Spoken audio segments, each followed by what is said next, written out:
하나님의 말씀은 출애굽기 22장 21절에서 31절까지의 말씀입니다.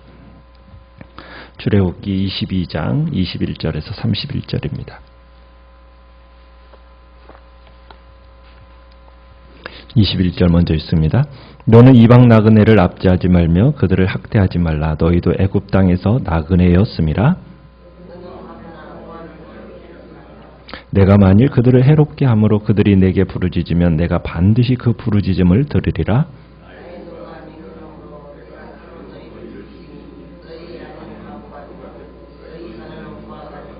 내가 만일 너와 함께 한 내 백성 중에서 가난한 자에게 돈을 구워주면 너는 그에게 채권자같이 하지 말며 이자를 받지 말 것이며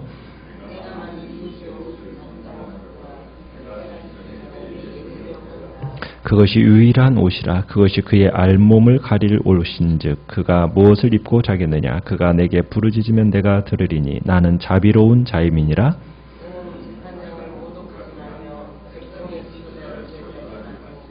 너는 내가 추수한 것과 내가 짜낸 집을 바치기를 더디하지 말지며 내 처음 난 아들들을 내게 줄지며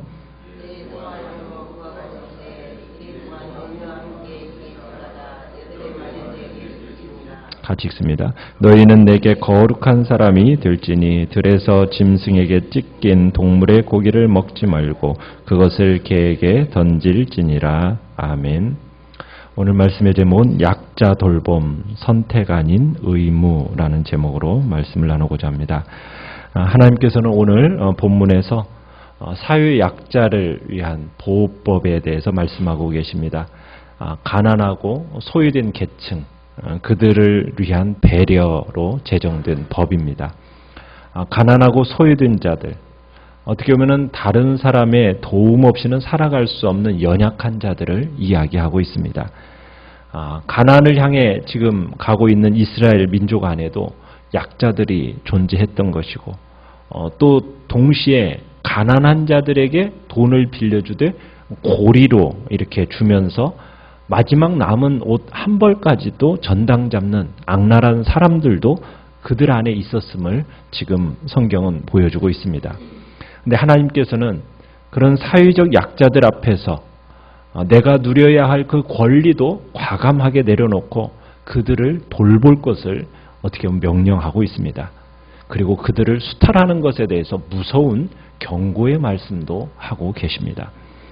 이스라엘 백성들이 관심 가져야 할 약자들, 그들의 첫 번째는 21절에 너는 이방 나그네를 압제하지 말며, 그러니까 하나님께서 이스라엘 사회 안에 들어와 정착하여 사는 이방 나그네, 그들을 학대하거나 억압하지 말라고 지금 명령하고 계십니다. 이스라엘 이 백성들이 나그네를 억압하지 말아야 할 이유를 뭐라고 설명을 하고 있습니까? 너희도 애굽 땅에서 나그네로 살았기 때문이다. 그러니까 나그네 생활, 너희도 애굽 땅에서 한때 나그네 생활을 했던 사람들이었다라는 사실을 기억하라는 겁니다. 그러니까 이스라엘 백성들이야말로 지금 애굽 땅에서 애굽 바로에게서 얼마나 수많은 학대와 견딜 수 없는 억압을 받았던 민족으로서 살아왔었습니까?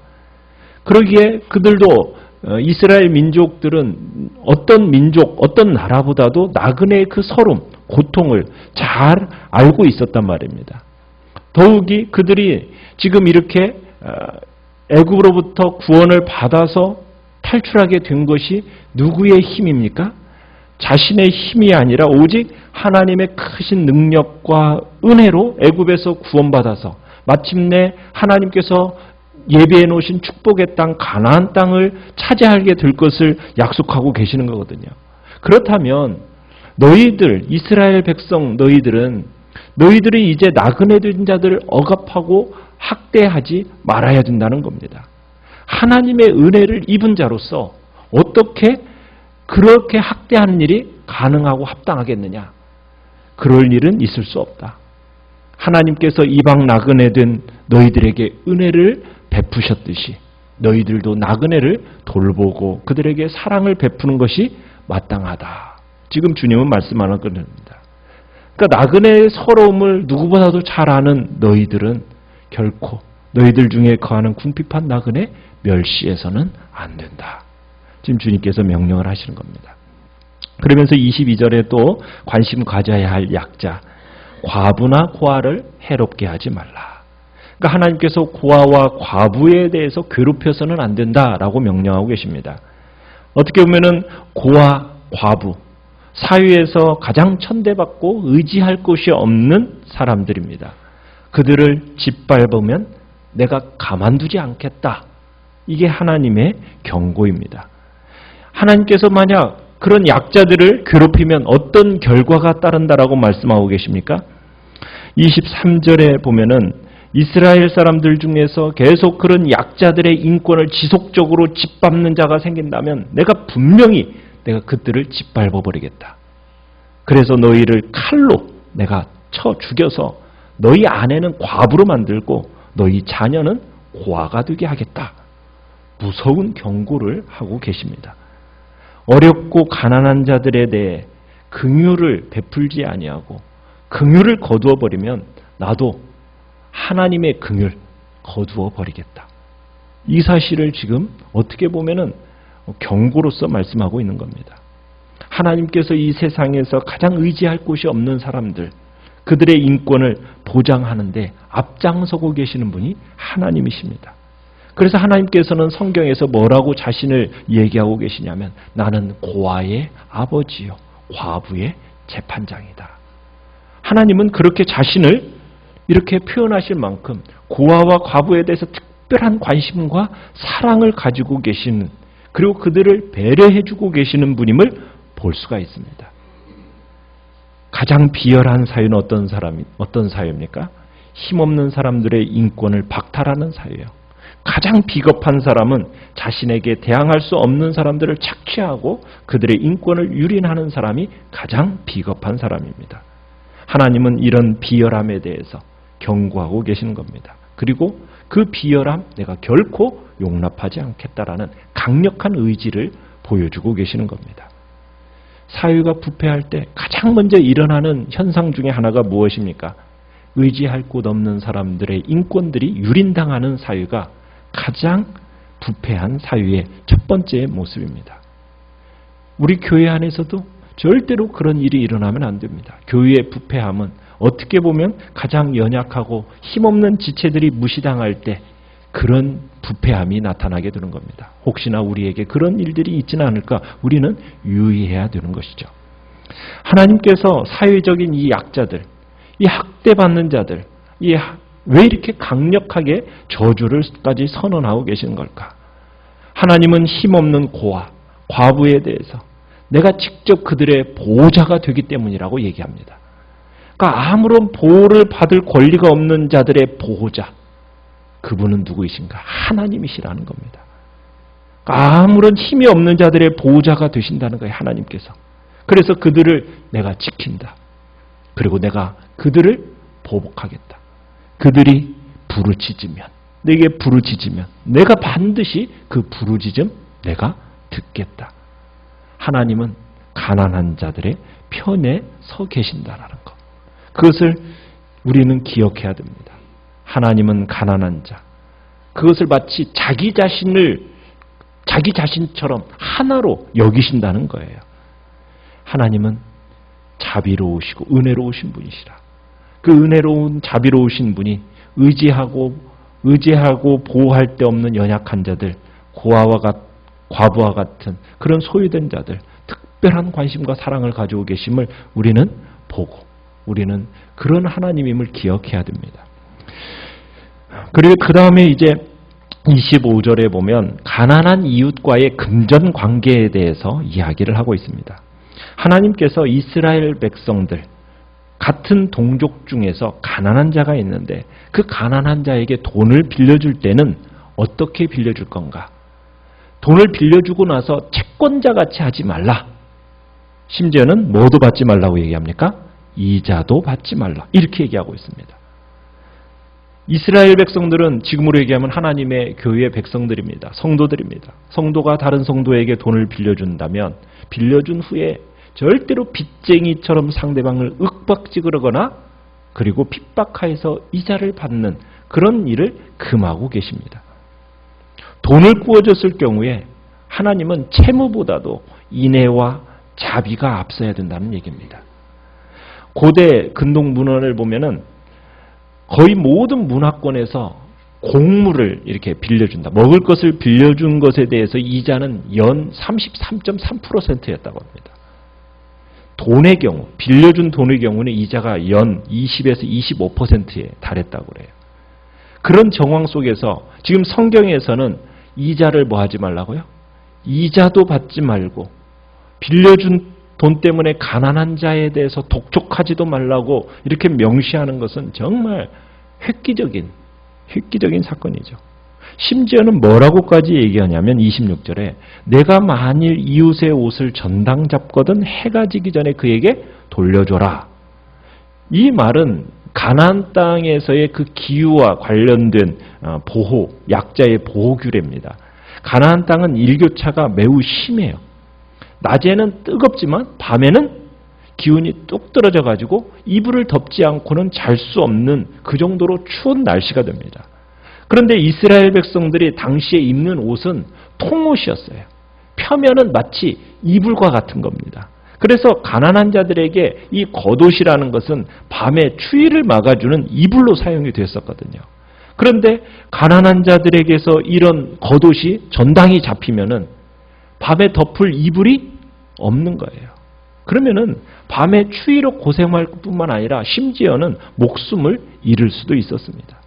그래서 하나님께서는 가난한 자의 그 겉옷을 전당 잡혔을 때 해가 지기 전에 지금 돌려주라고 명령하고 계시는 거예요. 만약 이스라엘 사람들이 이 권면을 귀담아 듣지 않고 어려운 사람들을 박대하면 하나님은 어떻게 하신다고 얘기하십니까? 27절에 보면 하반절에 그가 내게 부르짖으면 내가 들으리니 나는 자비로운 자임이라. 결국 자비로운 자다. 이 말에는 무슨 얘기가 들어있습니까? 내가 그들에 대해서 벌할 것이다라는 그런 선언이 들어있는 겁니다. 그러니까 하나님의 무한한 은혜를 빚지고 살면서 우리도 결국에는 하나님의 은혜를 받은 자들 아닙니까? 무한한 은혜를 받은 자로서 그 무한한 은혜를 빚지고 사는 존재인데 다른 사람의 빚에 대해서 무자비하다면 내가 그 한탄 내가 듣는다. 그리고 내가 그애로부터 긍휼을 내가 거두어버리겠다. 이게 하나님의 선언입니다. 우리가 지금도 하나님의 은혜로 살고 있는 존재잖아요.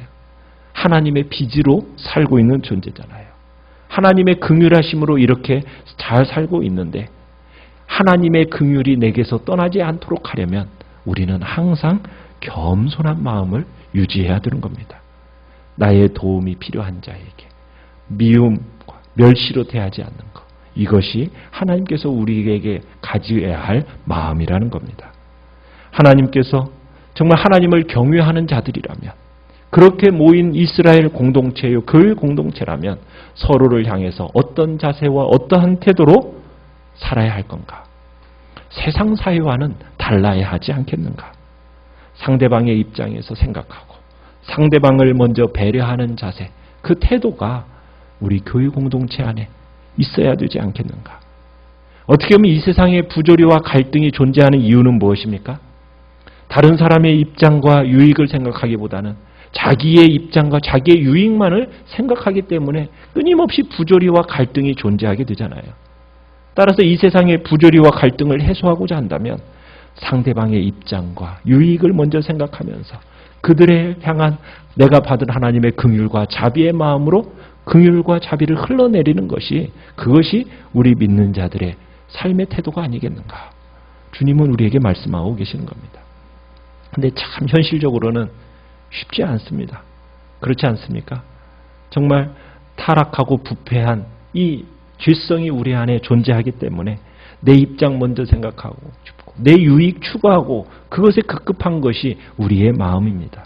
그래도 우리는 주 안에서 거듭난 성도라는 것을 우리가 다시 한번 주 안에서 기억하면서 내가 받은 큰 은혜, 하나님께로부터 정말 갚을 길이 없는 무한한 은혜를 받았음을 기억하면서 주님 앞에서 내가 상대방의 입장과 유익을 생각하며 나아간다면 우리 사회의 모든 교회 안의 모든 분쟁과 갈등들은 사라질 것이고 교회 안에 은혜가 넘쳐나게 될 겁니다.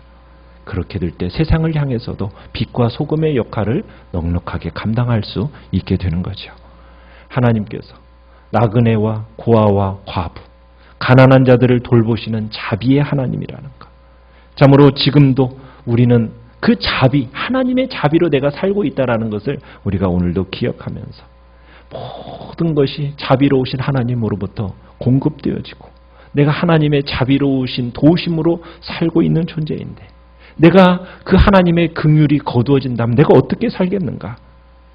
내가 그렇게 살 수 있는 존재가 아니다는 것을 내가 기억하면서 내가 하나님의 은혜가 거두어진다면 내게 주어지는 것은 영원한 죽음과 멸망밖에 없는데 내게 그 하나님의 무한한 은혜가 주어졌기에 내가 이 자리에 있음을 알고 이제 이 은혜가 내게 계속 머물러 있게 하기 위해서 나도 다른 연약한 자들에게 참으로 긍휼과 자비와 하나님의 그 마음으로 섬기며 살아가겠다. 그들에게 그 관심과 동정을 거두지 않겠다. 주님 앞에서 그런 복된 결단으로 오늘 이 시간 나아가시기를 간절히 축원합니다.